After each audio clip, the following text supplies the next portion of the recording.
guys, it's me, Courtney from Know Your Produce, and today I'm going to be doing a blender comparison.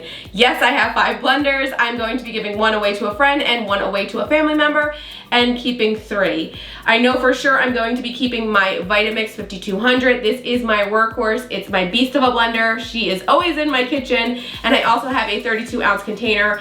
They also have a 48-ounce, but I love this blender. I love the controls and all the functionalities that it has. It's very minimal, but it is a beast in the kitchen, and a lot of professional kitchens have it as well. The reason I have a A2300 is because I really wanted something for my office where I do blogging. You'll see I like to do smoothies sometimes. I'm gonna be bringing out more smoothie recipes and soups and things like that, but you can see on the 5200, because I use it so much, it gets kind of cloudy, whereas this is nice and clear, so you can see a beautiful, clear view into it. Then I have my KitchenAid Pro Line series. I'm not sure that they're gonna be making this much longer. It's a closeout price on their website, but they do now have a high-speed blender that doesn't have the functionalities, which I barely ever use anyway. So this is a nice blender, but I don't think that it has the thermal control jar on the high-speed one as well. It keeps it warm, it says, but I've noticed that you cannot feel the hot soups when I've made it in this blender. So that's another thing. I feel like you kind of insulate, you don't feel it. You'll definitely feel it in like one of these ones that have single walls. Then we have the Blendtec. I really don't use this blender. I've never really fallen in love with it. I've had a lot of issues with making nice creams in the past, so it's always been my soup blender, and because of that, it's always been in storage. Then I have this Ninja blender. I got it a few years ago as a part of a PR package. I was never in love with it. I think Ninja has probably some better blenders out there, but I have this and I wanted to include it because these are all high-speed blenders. This is my only entry level, and I just wanted to compare it because I do have it. I don't think it's going to be able to keep up with some of the tests, and I don't think it's going to produce the same exact results, but it has a tier system of blades, so we don't know. Let's see how it goes. So for the first test, I'm going to be using ice cubes. We're putting 10 ice cubes into each blender. I'm not going to put a ton of ice cubes just because I want to see how they do with a little bit. Most blenders can't handle a small amount, so let's see how they can handle the 10 ice cubes and which one can do it the quickest. If they have a function for ice crushing, we will be using that function.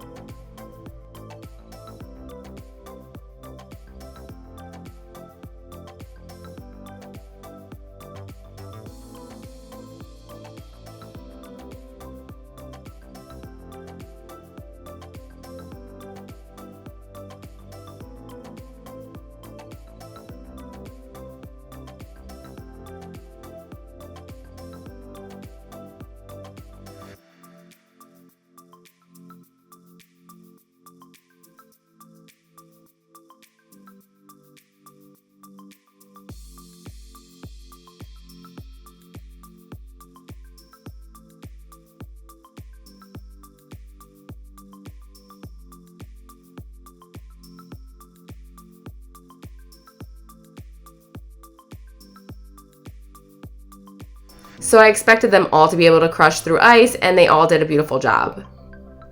So for the next test, we are going to do 1 cup of water with the smallest apples I could find at the store. I am concerned about the Ninja. I could not get the apple down in there. And then the Vitamix has a smaller base, so we will see how that goes. Here goes nothing. Unfortunately, the Vitamix 5200 completely flopped on the whole apple test. It's not every day you do a whole apple. The 2300 did eat the apple. It was perfectly blended with the water.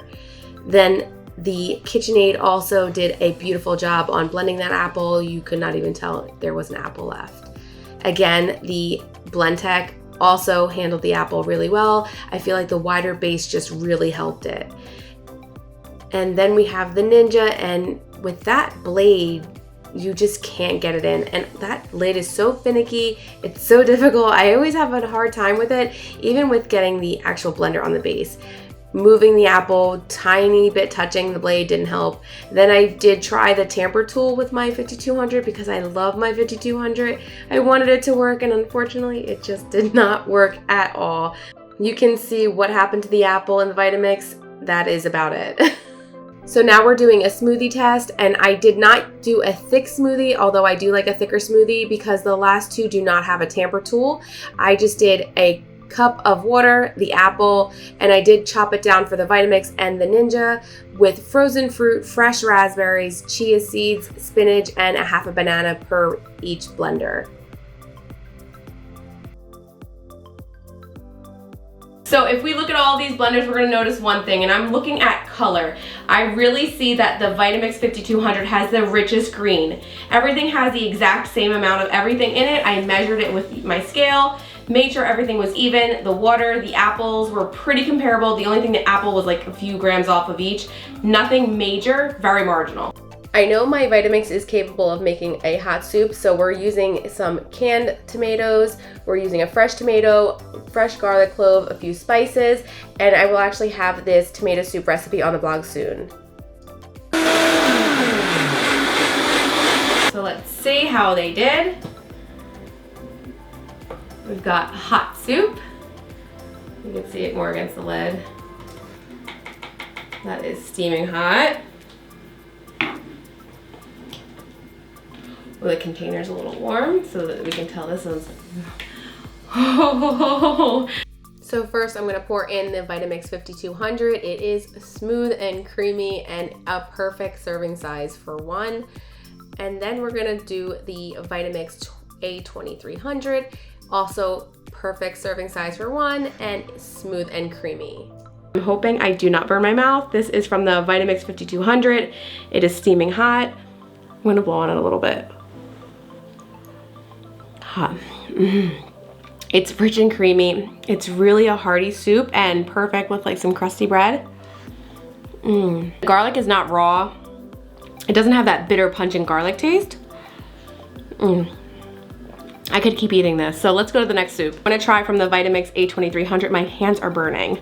It's really hot.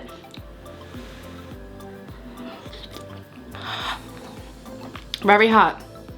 Super creamy, super blended. It's like perfect. And I put a raw tomato in there too. Again, I could keep eating this. It's so good. So let's try the next blenders because I have more to taste. The KitchenAid Pro line has a soup function button, so I am going to select that option. So I'm actually gonna stop the KitchenAid because it's gonna, I don't know if it keeps going. Oh, that's a hot soup. So let's give this one a taste. It handled it beautifully. The KitchenAid also resulted in a creamy and steamy soup, just like the Vitamix. The bowl is warm with the KitchenAid as well. I have the Pro line, and it seems they have a high-speed blender now. I'm not sure if that's taken over for the Pro line series, but the Pro line series is actually available for a closeout deal, which is not bad, so check that out. I'm gonna give this a taste. It's steaming hot. I'm a little nervous. Hot.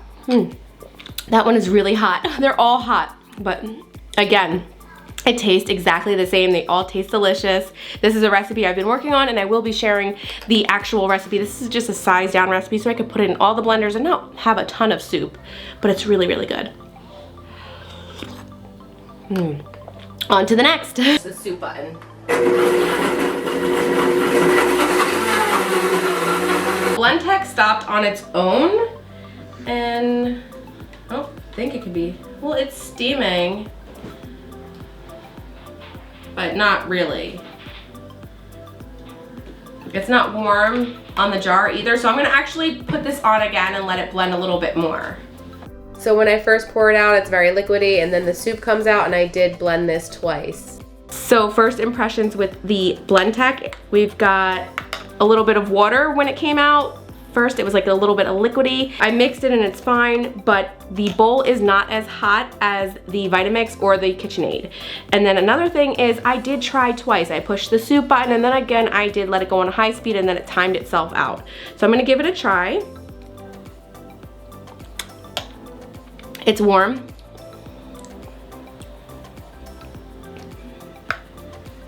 I'm getting raw garlic taste.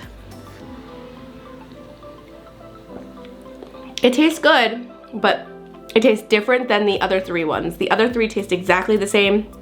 I'm getting more bite from the garlic. It is lukewarm, and it's just not as I would have expected from a high-speed blender. So I don't think this can turn it into a soup, What I'm gonna do is blend it at high speed for like a minute or two and just see if it emulsifies the ingredients. No steam at all, and I don't even think we've gotten a full immersion.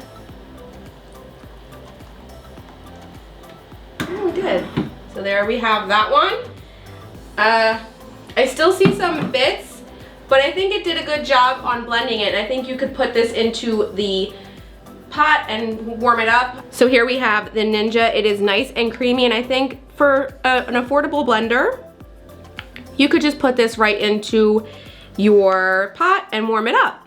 So I'm not gonna taste this because it is cooled, but it looks perfectly fine. I do see some seeds and whatnot, but I mean, for the price of the blender, I think it did a pretty good job. One thing these all have in common right now is they all need to be cleaned. I'm gonna give a little extra love to the Vitamixes on the pour spout because they've been sitting this whole time while I tested the other three. And then I'm just gonna really quickly rinse around all of them, put some warm water with soap, and then we're gonna see how well they clean. Okay, upon rinsing, you can see a little bit of differences. The Vitamix 5200 rinsed beautifully, as did the A2300. I see a little bit of debris that's fallen, and I see some in the actual lid that I would need to pay a little bit more attention to detail. Then the KitchenAid has some on the actual blade.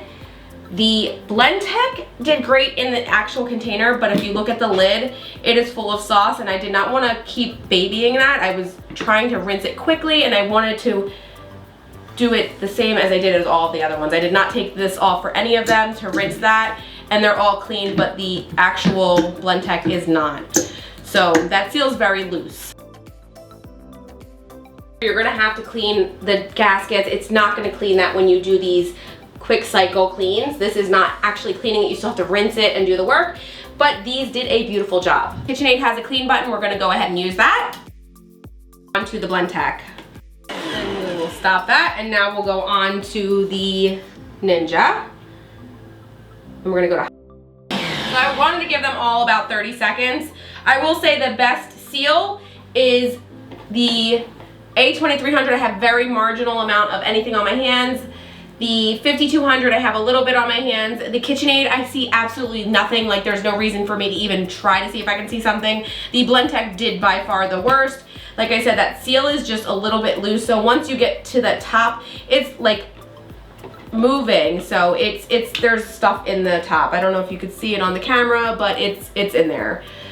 And then the Ninja did great as well. So the Ninja and the KitchenAid have the best seals. The Vitamix has a great seal, but the issue is when you're cleaning it, all those bubbles just come up and they pop out of the little spot right there. So you can see that this is gonna have bubbles all over it, and it's just right on the rim, and it's by the time that you're supposed to turn it off, so it's not gonna go all over unless you overfill it. Now I can see the blades. You can see the KitchenAid blade is absolutely spotless. There is no tomato sauce left on there.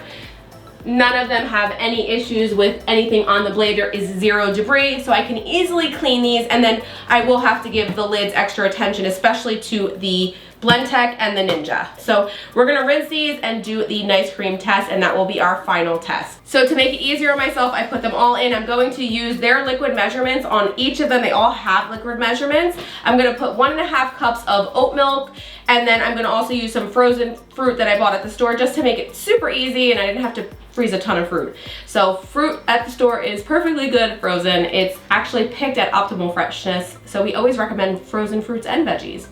So let's get started. I usually use Next Milk, but that's actually been discontinued, unfortunately. So oat milk is another one that we use. We love Oatly, or you can even make it yourself. We make a delicious cashew oat milk that I'll link below. So let's get started and fill all of these with 1.5 cups of liquid. You could even use almond milk.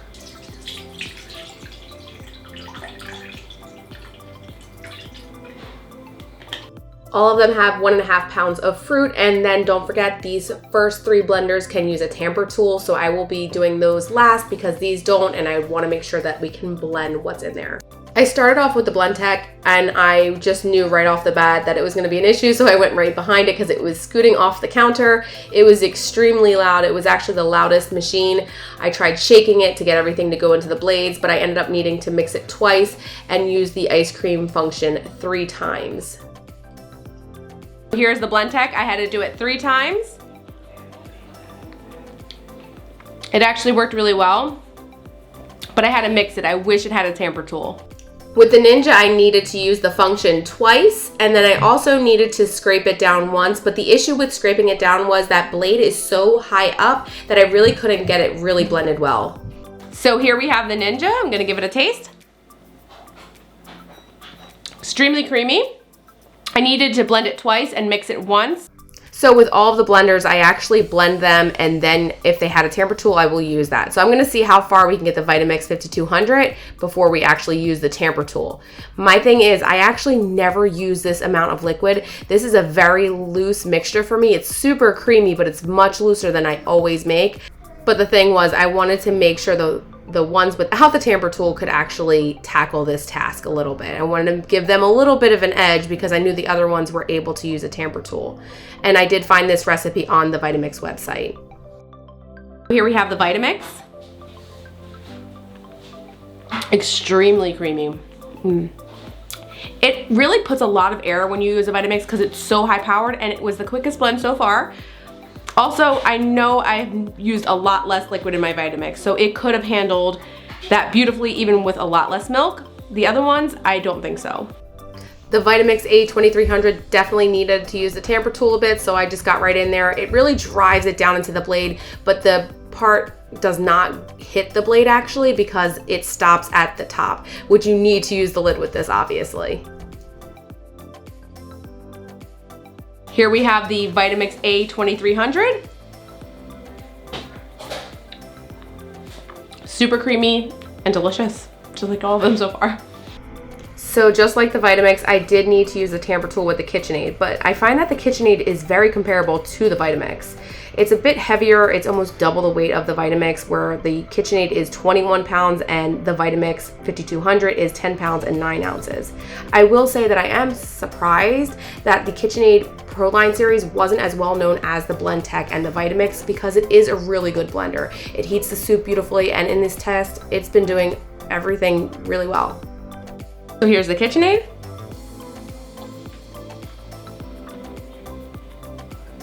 They're so creamy you could just swallow it. You don't even have to chew anything. There's nothing in there to chew.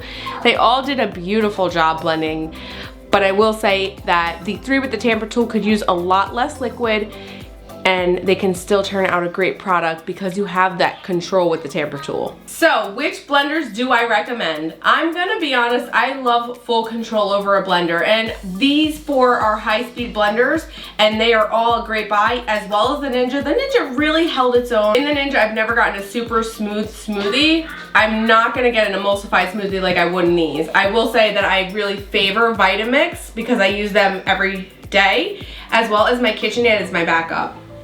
The Blendtec has not been consistent for me. As you could see, the soup was not steaming, and I had a lot of trouble with the actual nice cream. The Ninja actually only needed one mix and 2 runs. This needed 2 mixes and 3 runs.